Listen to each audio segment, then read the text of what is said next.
Bonjour à tous, je suis l'étudiante Latina Lukundi Anita de la L2 LMD de la Faculté d'Administration des Affaires et Sciences économiques, en sigle FASE, de l'Université protestante au Congo. Permettez-moi aujourd'hui de vous présenter un aspect essentiel de la gestion des entreprises modernes, la planification des ressources humaines. Il s'agit d'un processus stratégique fondamental qui vise à aligner les besoins en personnel avec les objectifs de l'organisation. En d'autres termes, il s'agit de s'assurer que l'entreprise dispose à tout moment du bon nombre de personnes, aux bonnes compétences, au bon endroit et au bon moment. Pourquoi planifier les ressources humaines? La planification RH répond à plusieurs objectifs clés. D'abord, anticiper le besoin en main-d'œuvre. Ensuite, réduire les écarts entre les ressources disponibles aujourd'hui et celles nécessaires demain. Puis, optimiser les talents déjà présents dans l'entreprise. Et enfin, soutenir durablement la performance de l'organisation.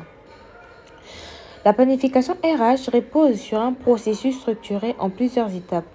Tout commence par une analyse de l'environnement, interne tout comme externe. On observe les facteurs économiques, législatifs ou encore les évolutions du marché du travail, tout en tenant compte des réalités internes de l'entreprise, sa stratégie, ses outils technologiques ou son climat social. Vient ensuite l'analyse des ressources humaines existantes. Qui sont nos collaborateurs actuels? Quelles sont leurs compétences, leurs performances, leur taux de présence? Autant d'éléments clés à maîtriser. Troisième étape, prévoir les besoins futurs. Cela signifie anticiper les postes et les profils dont l'entreprise aura besoin dans un avenir proche ou lointain en fonction de ses objectifs de développement.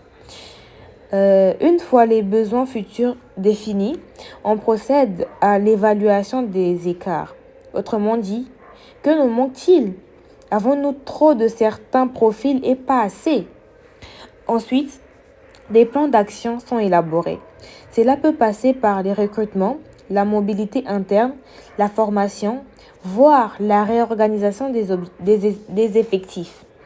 L'idée est d'adapter notre capital humain à nos besoins réels. Enfin, il est essentiel de suivre l'évolution du plan et de l'ajuster si nécessaire.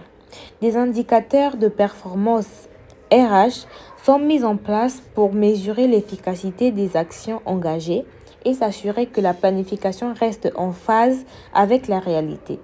En conclusion, la planification des ressources humaines n'est pas un simple exercice administratif. C'est un levier stratégique pour anticiper les transformations, éviter les déséquilibres en matière d'effectifs et accompagner la croissance durable de l'entreprise.